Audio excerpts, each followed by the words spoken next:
મિત્રો, આજે આપણે મોડ્યુલ 3 બ્રેક સિસ્ટમની વાત કરીશું. આગળના વિડીયોમાં આપણે મોડ્યુલ 1 ટ્રાન્સમિશન સિસ્ટમ અને મોડ્યુલ 2 સ્ટેરિંગ અને સસ્પેન્શન સિસ્ટમની વાત કરી ચૂક્યા છીએ. જો તમે વિડીયો ન જોયો હોય તો ડિસ્ક્રિપ્શનની અંદર લિંક મૂકેલી છે, ત્યાંથી તમે વિડીયો જોઈ શકો છો. તો આગળ જોઈએ બ્રેક સિસ્ટમ, આજનો મોડ્યુલ. તો આજનો પ્રશ્ન, what is the name of power assisted servo brake? જે આકૃતિમાં જે આ સર્વો બ્રેક પાવર આસિસ્ટેડ વાળી દેખાઈ રહી છે એ કયા પ્રકારની બ્રેક છે? તો તમે અહીંયા જોઈ શકો છો, આ એક વેક્યુમ ચેમ્બર છે અને ત્યાંથી વેક્યુમ બૂસ્ટરમાંથી થઈને આગળ બ્રેક જશે.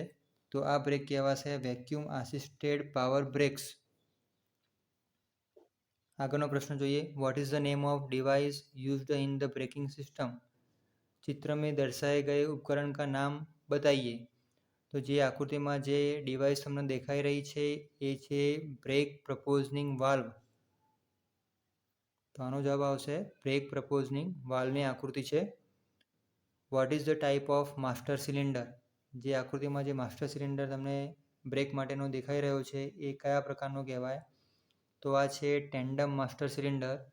ટેન્ડમ માસ્ટર સિલિન્ડરની અંદર વિદ્યાર્થી મિત્રો બે પ્રકારના પિસ્ટન હોય, એક પિસ્ટન અહીંયા હોય અને બીજો પિસ્ટન અહીંયા હોય અને પછી પુશ રોડ આવશે. તો આ આકૃતિ છે એ ટેન્ડમ માસ્ટર સિલિન્ડરની આકૃતિ છે.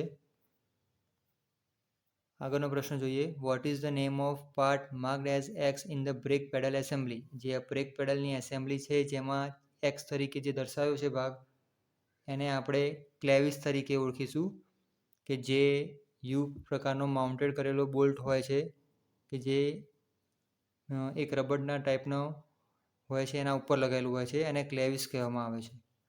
તો યાદ રાખજો વિદ્યાર્થી મિત્રો, આને ક્લેવિસ કહીશું. આનો જવાબ આવશે એ clevis. What is the type of master cylinder? જે આકૃતિમાં જે આકૃતિ તમને દેખાઈ રહી છે એ કયા પ્રકારનો માસ્ટર સિલિન્ડર છે? તો આનો જવાબ આવશે સિંગલ બેરલ માસ્ટર સિલિન્ડર. એક જ ટાઈપનું પિસ્ટન છે આની અંદર, એટલા માટે આને સિંગલ બેરલ માસ્ટર સિલિન્ડર કહીશું. જ્યારે અહીં આપણે આકૃતિમાં જોયું હતું બે પિસ્ટન હતા, એટલા માટે આને ટેન્ડમ માસ્ટર સિલિન્ડર કહીશું. અહીં એક જ છે એટલા માટે સિંગલ બેરલ માસ્ટર સિલિન્ડર આવશે. આગળનો પ્રશ્ન જોઈએ, which principle is applicable for hydraulic brake? જે હાઇડ્રોલિક બ્રેક કામ કરતી હોય કયા સિદ્ધાંત ઉપર કામ કરતી હોય, કયો નિયમ હોય એના માટે? તો એ પ્રેશરના સિદ્ધાંત ઉપર કામ કરતી હોય અને પ્રેશરનો સિદ્ધાંત એ પાસ્કલના લો માટે લાગુ પડતો હોય છે, એટલા માટે આનો જવાબ આવશે પાસ્કલ્સ લો. આગળનો પ્રશ્ન જોઈએ, તો what is the name of part marked as X in the mechanical brake? આ જે મિકેનિકલ બ્રેક આકૃતિમાં તમને દેખાઈ રહી છે એની અંદર એક્સ તરીકે જે ભાગ દર્શાવ્યો છે એ ભાગ સ્પ્રિંગનો છે. એટલે સ્પ્રિંગને કઈ સ્પ્રિંગ કહેવાય? બ્રેક શુ રિટ્રેક્ટિંગ સ્પ્રિંગ. એટલે કે જ્યારે આપણે બ્રેક પેડલ છોડીએ છીએ ત્યારે એ સ્પ્રિંગ પાછી ખેંચાઈને એની મૂળ સ્થિતિમાં લાવતી હોય છે, તો એને કહેવાય છે બ્રેક શુ રિટ્રેક્ટિંગ સ્પ્રિંગ. આગળનો પ્રશ્ન જોઈએ, what is the type of brake system? જે આકૃતિમાં જે બ્રેક સિસ્ટમ દર્શાવી છે એ કયા પ્રકારની છે? તો અહીં આકૃતિમાં તમને ડિસ્ક દેખાઈ રહી છે અને ત્યાં ઉપર આવશે કેલિપર એસેમ્બલી, તો આને ડિસ્ક બ્રેક કહીશું. પછી આગળનો પ્રશ્ન જોઈએ, what is the type of braking system? આ જે આકૃતિ છે એ ડ્રમ ટાઈપની છે, ડ્રમ આપણને દેખાઈ રહ્યો છે એટલા માટે આમાં આવશે drum brake. Which device permits air to the air brake system?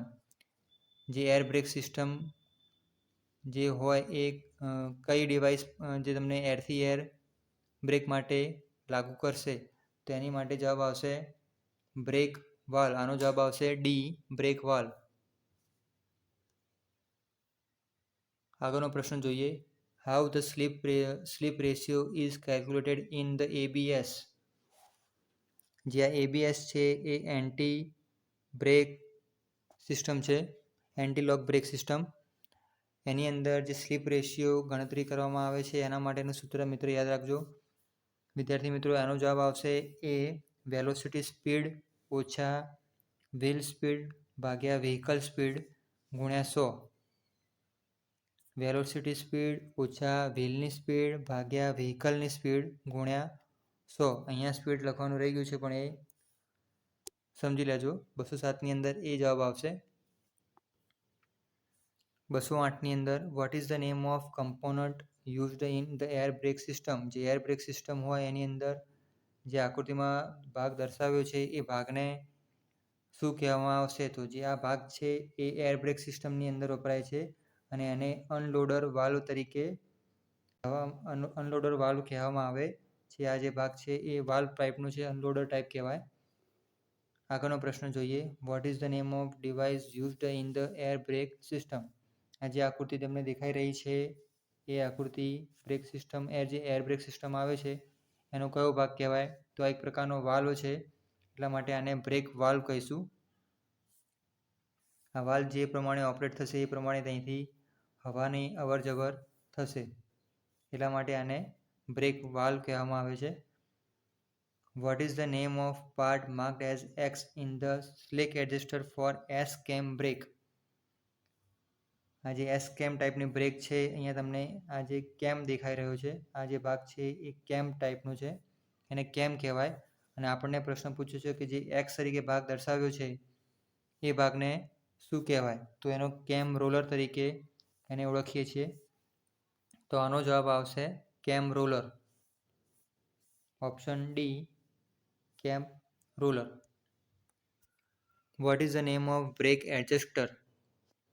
આ જે આકૃતિમાં અલગ અલગ પ્રકારના બ્રેક એડજસ્ટર તમને દેખાઈ રહ્યા છે, આ એડજસ્ટરને આપણે શું કહીશું? તો સેરેટેડ વ્હીલ બ્રેક એડજસ્ટર. સેરેટેડ મતલબ કે અલગ અલગ પ્રકારના વ્હીલ બ્રેક એડજસ્ટર કે જે બ્રેકને એડજસ્ટ કરતા હોય છે. તો આનો જવાબ આવશે સી, અલગ અલગ વ્હીલ બ્રેક એડજસ્ટર.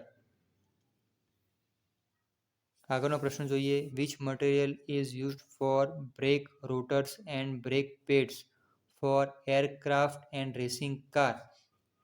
એટલે કે જે એરક્રાફ્ટ હોય અને રેસિંગ ગાડીઓ હોય એની અંદર જે બ્રેક રોટર્સ અને બ્રેક પેડ હોય એ કયા મટીરિયલમાંથી બનાવવામાં આવે છે? વિદ્યાર્થી મિત્રો, જે જગ્યાએ વધારે પડતી સ્પીડ હોય એટલે કે જે એરક્રાફ્ટની અંદર અને રેસિંગ કારની અંદર સ્પીડનો ઉપયોગ વધારે થાય ત્યાં મટીરિયલ થોડું વજનમાં હલકું હોય એવા ટાઈપના મટીરિયલ યુઝ કરવામાં આવતા હોય છે. એટલે કાર્બન સ્ટીલ તમે જાણો છો, કાર્બન વજનમાં હલકું હોતું હોય છે, એટલા માટે એની અંદર carbon fibre, reinforce carbon composite જે વજનમાં હલકા અને મજબૂત હોતા હોય છે, એટલા માટે આ ગાડીઓની અંદર કાર્બન ફાઇબર, રેઇનફોર્સ કાર્બન કમ્પોઝિટનો ઉપયોગ કરવામાં આવે છે.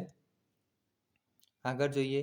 What is the material constituents of semi metallic brake lining. એટલે કે જે બ્રેક લાઇનર હોય છે, બ્રેક લાઇનિંગ હોય છે, એ કયા મટીરિયલમાંથી બનાવવામાં આવે છે? તો એ ફાઇન પોલિશ્ડ સ્ટીલ વૂલ માંથી બ્રેક લાઇનિંગ બનાવવામાં આવતી હોય છે. તો આનો જવાબ આવશે C, fine polished steel wool, કે જે સારી રીતે પોલિશ કરેલા હોય એવા સ્ટીલ વૂલમાંથી બ્રેક લાઇનિંગ બનાવવામાં આવે છે. આગળનો પ્રશ્ન 214 નંબરનો. What is the binding material used in organic brake lining. કે જે ઓર્ગેનિક બ્રેક લાઇનિંગ હોય એની અંદર કયા પ્રકારનું બાઇન્ડિંગ મટીરિયલ વપરાતું હોય છે? તો એનો જવાબ આવશે રેઝિન, એ રેઝિન. આગળનો પ્રશ્ન જોઈએ. What is the permitted brake pedal travel in the hydraulic brake system.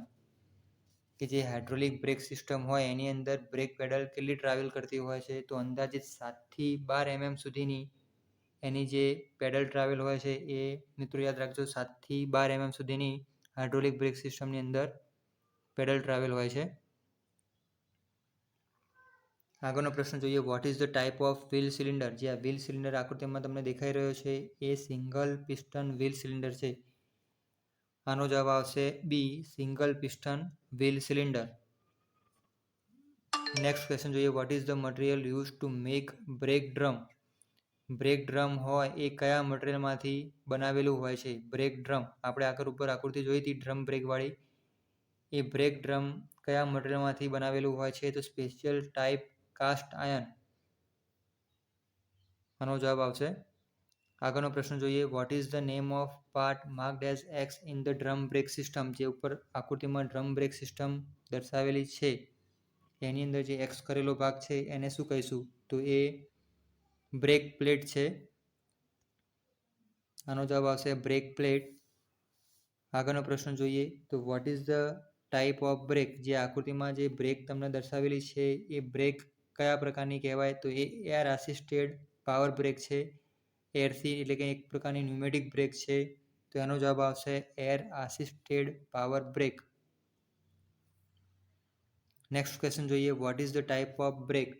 જે આકૃતિમાં બ્રેક દેખાઈ રહી છે એ બ્રેક કયા પ્રકારની છે? તો આ જે પેડલ દેખાઈ રહ્યું છે પેડલ આસિસ્ટેડ હાઇડ્રોલિક ટાઈપ આપણે કહી શકીએ.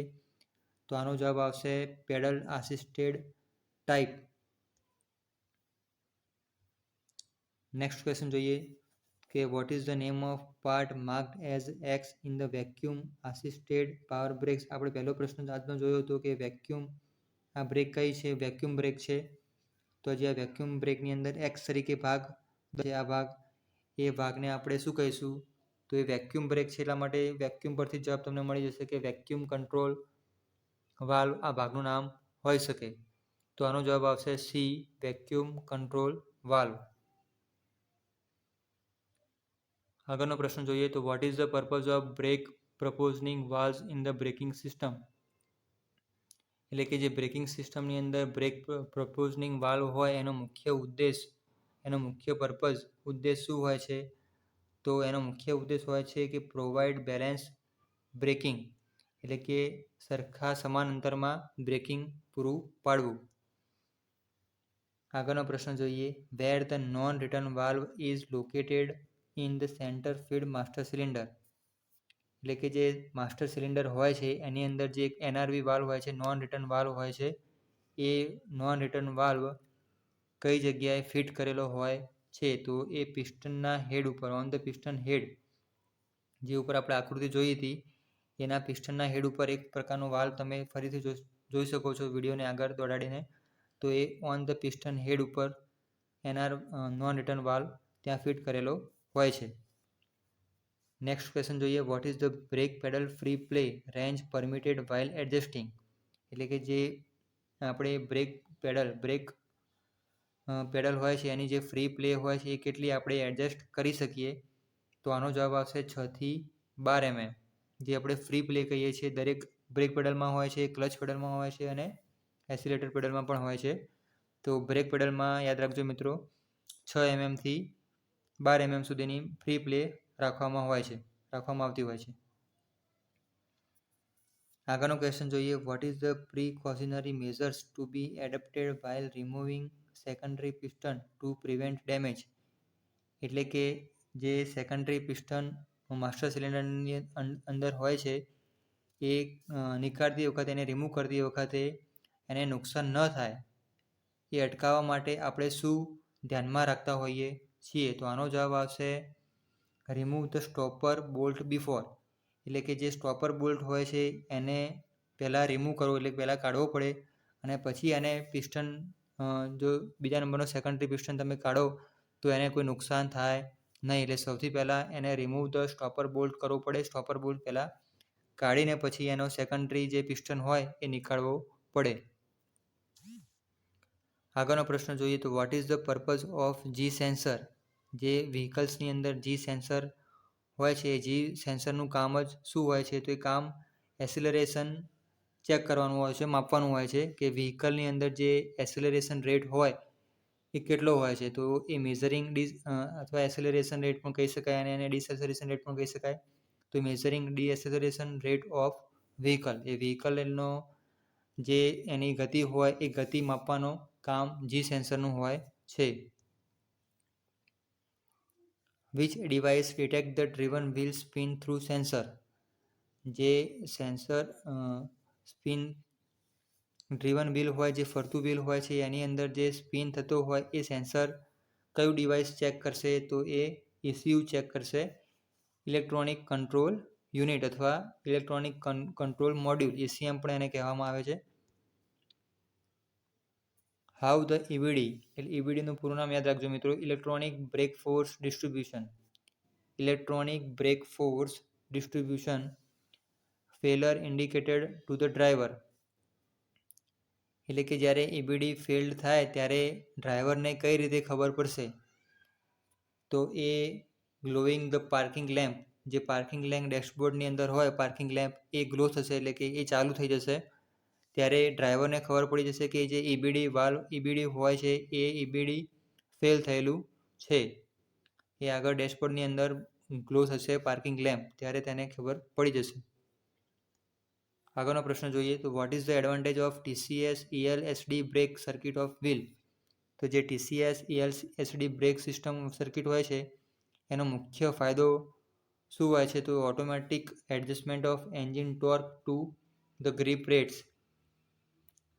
જે એન્જિન ટોર્ક હોય છે એ ઓટોમેટિક એડજસ્ટમેન્ટ થઈ જાય, એ જ એનો ફાયદો હોય છે.